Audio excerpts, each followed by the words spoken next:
ఈ హవేలీకి కోడల్ని. ఇక్కడ రూపెంతో నేను కూడా అంతే. నేను వెళ్ళి రూపని పిలవాలా?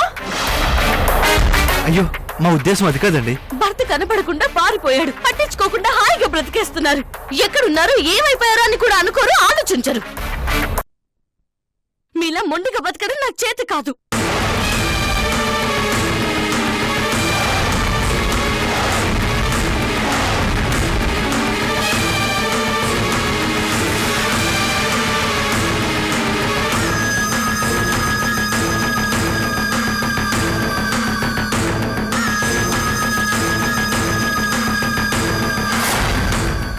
కమిషనర్ కి బెదిరిపోయి నీ కొడుకు నా ఒళ్ళో ఉన్న బిడ్డని సందీప్ కి తిరిగిచ్చేశాడు.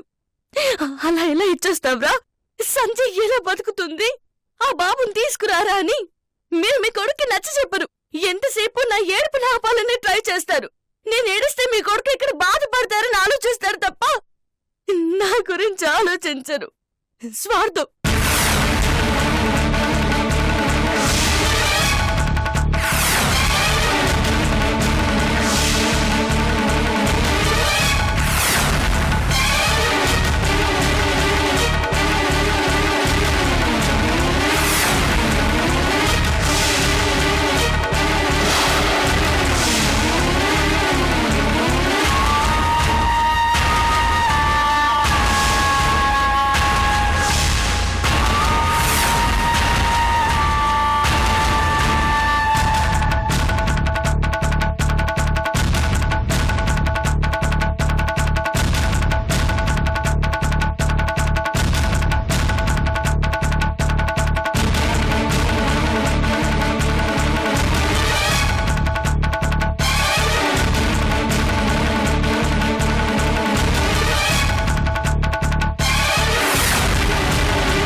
క్షమించండి అత్తయ్య, క్షమించండి. లేమ్మా, నన్ను క్షమించండి అత్తయ్య. బుర్ర పని చేయడం లేదు. నేనేం మాట్లాడుతున్నానో కూడా ఒళ్ళు తెలియడం లేదు. సారీ అత్తయ్య, తప్పుగా మాట్లాడాను, మిమ్మల్ని బాధ పెట్టాను.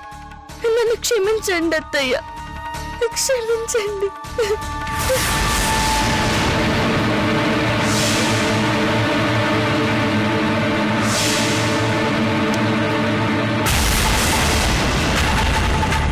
నన్ను క్షమించండి, క్షమించండి. నేనెందుకు బ్రతకాలి? నేను ఎవ్వరికీ సంతోషాన్ని కలిగించలేకపోతున్నాను. నేను బ్రతకడం అవసరమా? నేను వెళ్ళిపోతున్నానమ్మా.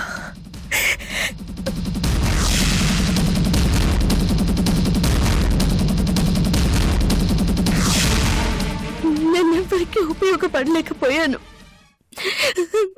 మీకు వారసుని కానివ్వలేకపోయాను. దీనికన్నా చావడమేనయ్యా. అత్తయ్య, ఆకలిస్తుంది. అయ్యో, ఇంకా వంట మొదలు పెట్టలేదమ్మా. మీ చేత్తో ఓ గ్లాసుడు పాలు ఇవ్వండి చాలు. అలాగే, తీసుకొస్తాను.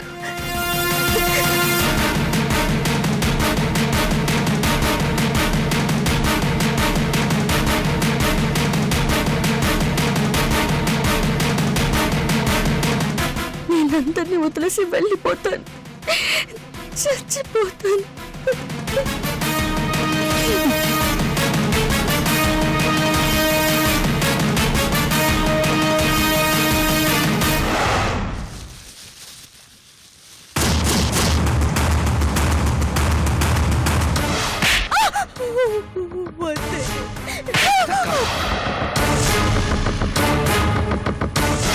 నరికి పోగులు పెడతా.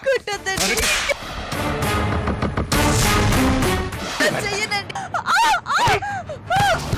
మా పిల్లల మీద ముట్టేసి చెప్తున్నానండి.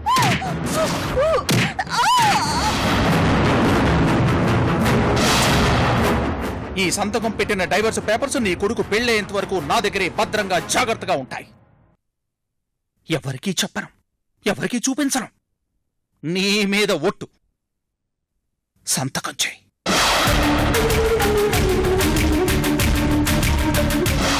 నేను మొన్న సంధ్యను తీసుకుని హాస్పిటల్కి వెళ్ళినప్పుడు సంధ్యకి తల్లయ్యే అదృష్టం లేదు.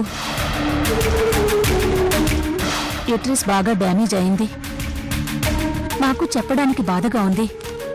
ఆమె గర్భసంచి త్వరలోనే తీసివేయాలి.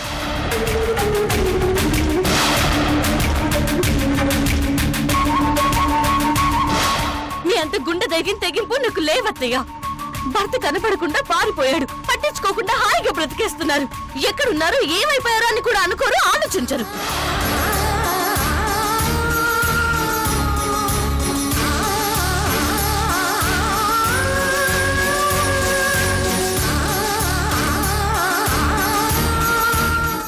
ఏమిటి జీవితం?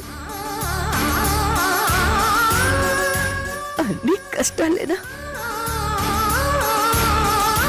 చివరికి నా దురదృష్టం ప్రతాప్కి కూడా అంటుకుంది.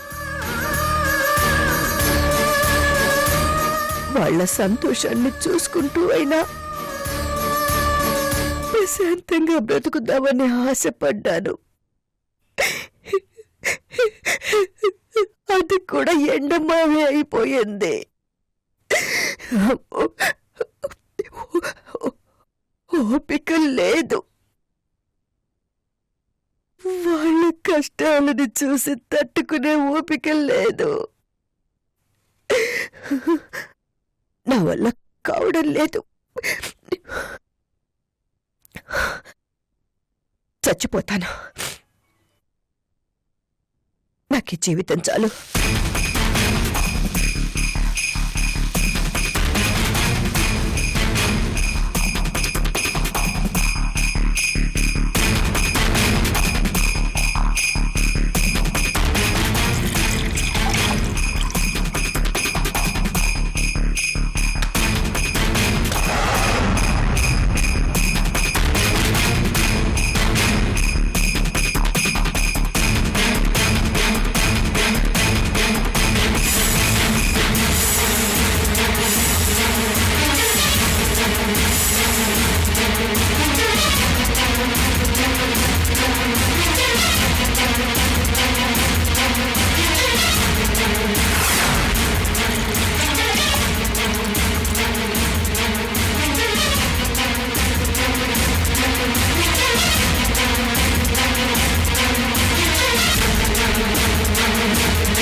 ప్రాణం తీసుకోవడానికి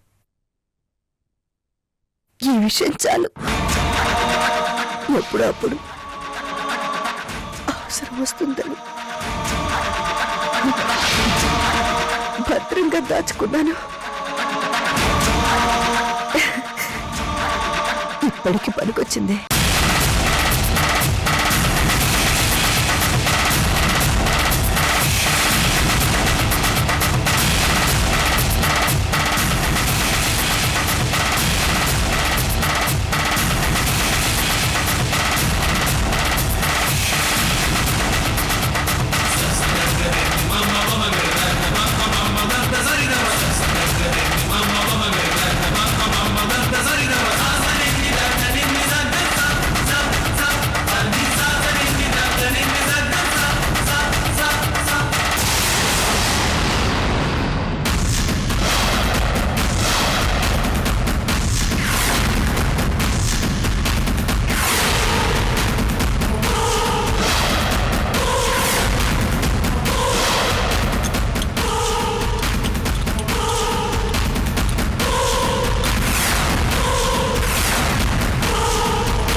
ఎవ్వరూ నా గురించి ఆలోచించిన అవసరం లేదు.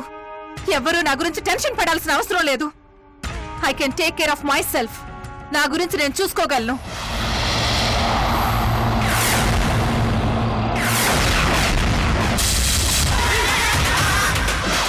అవును సందీప్, రూపం మారిపోయింది. నాకు తెలిసి ఆస్తి వదులుకోవడానికి కూడా రెడీగా లేదు. డాక్యుమెంట్స్ చించేసింది అని వెళ్ళి మీ అమ్మకి చెప్పుకో. రూపా, అభిమానంగా అడిగితే ప్రాణమిస్తాను. అనుమానంగా చూస్తే దగ్గరికి కూడా రానివ్వను. రూప వరుస చూస్తుంటే ఆ అమ్మ చెప్పింది నిజమే అనిపిస్తుంది.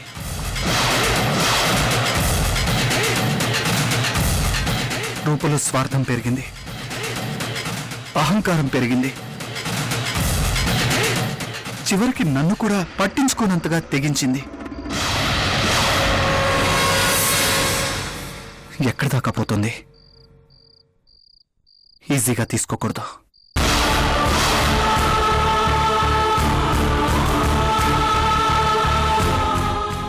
తొందరపడి రూపాన్ని అనుమానిస్తున్నానా? హట్ చేస్తున్నానా?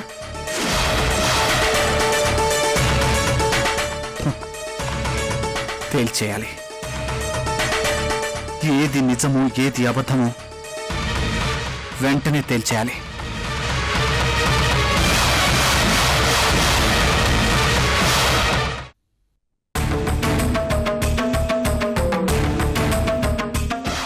నిన్ను నమ్మాను. మా అమ్మతో ఆస్తి నీ పేరు మీద రాయించాను. It's a big mistake.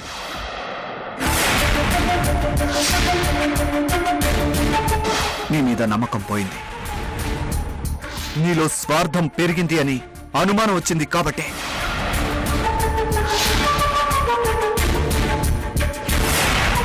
నాన్నగారి పేరు మీద ట్రాన్స్ఫర్ చేసున్న ఆస్తి డాక్యుమెంట్స్ ఇవి. సైన్ చేయి.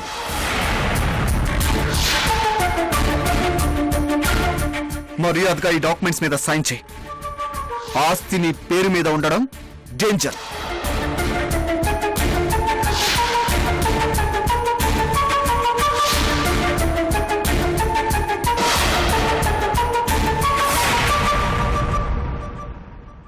నో, ఎక్కడో ఏదో తేడా కొడుతోంది.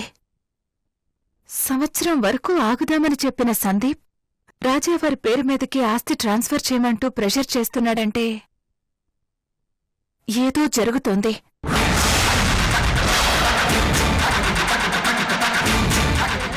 ఇది ఖచ్చితంగా మృణాలిని ప్లాన్ అయి ఉండాలి. సందీప్ కంత బ్రెయిన్ లేదు. పొరపాటున గానీ మృణాలిని ట్రాప్లో పడి నా పేరు మీద మృణాలిని ఆస్తి రాసిన డాక్యుమెంట్స్ సందీప్ చింపేస్తే పరిస్థితి ఏంటి? కథ మళ్ళీ మొదటికొస్తుంది. ఆస్తి మృణాలిని పేరు మీదకు వెళ్ళిపోతుంది. ఇన్నాళ్ల మశ్రమ మొత్తం వేస్ట్ అయిపోతుంది.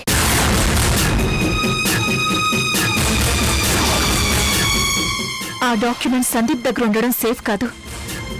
తెచ్చుకోవాలి. వాటిని నా స్వాధీనంలో పెట్టుకోవాలి.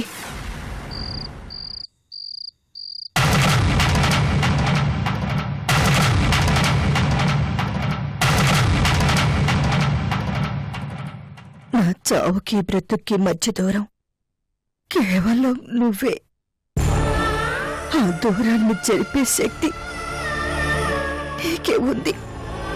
నిజానికి ఎప్పుడో నా జీవితాన్ని ముగించాల్సింది. కొడుకు కోడలు సంతోషాన్ని చూస్తూ బ్రతికేద్దామని ఆగాను.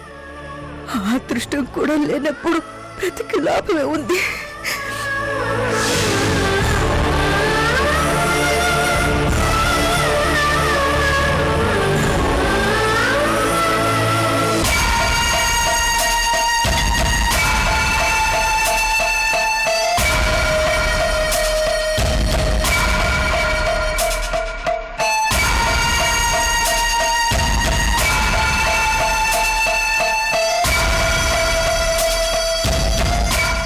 సంధ్య,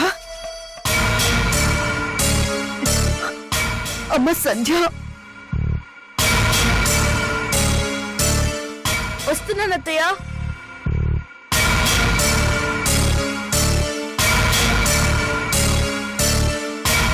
మనసుని బాధ మర్చిపోవడానికి, ప్రశాంతంగా నిద్రపోవడానికి ఎన్ని రోజులు నాకు హెల్ప్ చేశావు. ఎందుకో ఆ ప్రశాంతత సరిపోవడం లేదు. శాశ్వతంగా ప్రశాంతత కావాలని మనసు కోరుకుంటుంది. ఇది నా లైఫ్ లో నువ్వు చేయబోయే ఫైనల్ హెల్ప్, చిట్ట చివరి సహాయం. నీ రుణం వచ్చే జన్మలో తీర్చుకుంటాను.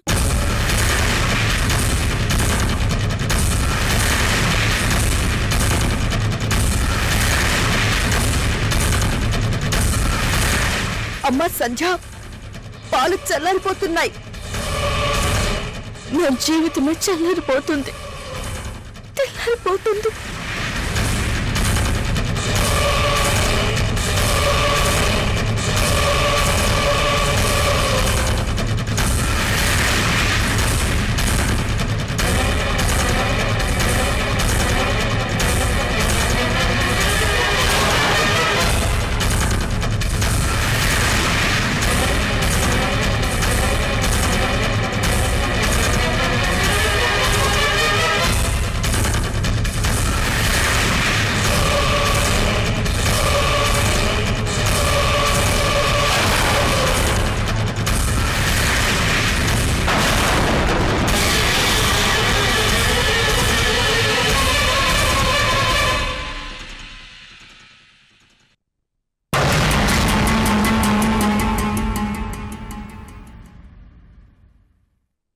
అలా చూస్తున్నారేంటత్తయ్య? ఏం లేదు, నేను నిన్ను చూడగలిగేది, చూసేది ఈ కొద్ది క్షణాలు. ఆ తర్వాత ఈ అత్తయ్య కనపడదు.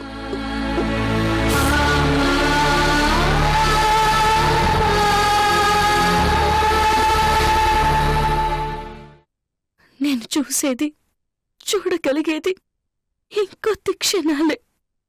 ఆ తర్వాత ఈ సంజయ్ మీకు కనపడదు.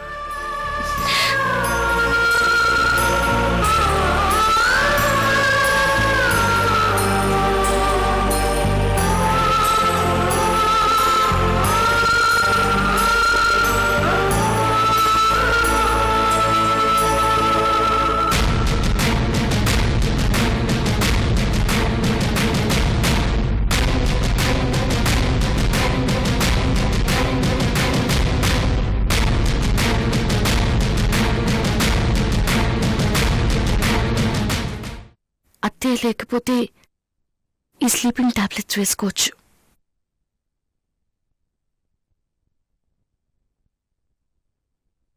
అత్తయ్య, ఇందులో చక్కెర వేయలేదా? అయ్యో, వేశానే, సరిపోలేదా? ఒక నిమిషం.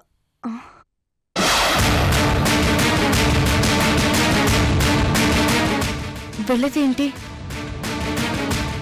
మాత్రలు పాలలో కలుపుకోవాలి.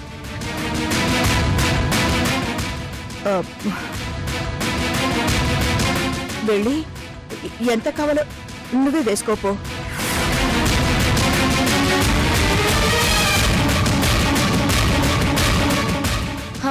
సరే.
ఈ అమ్మ పిచ్చిదిరా.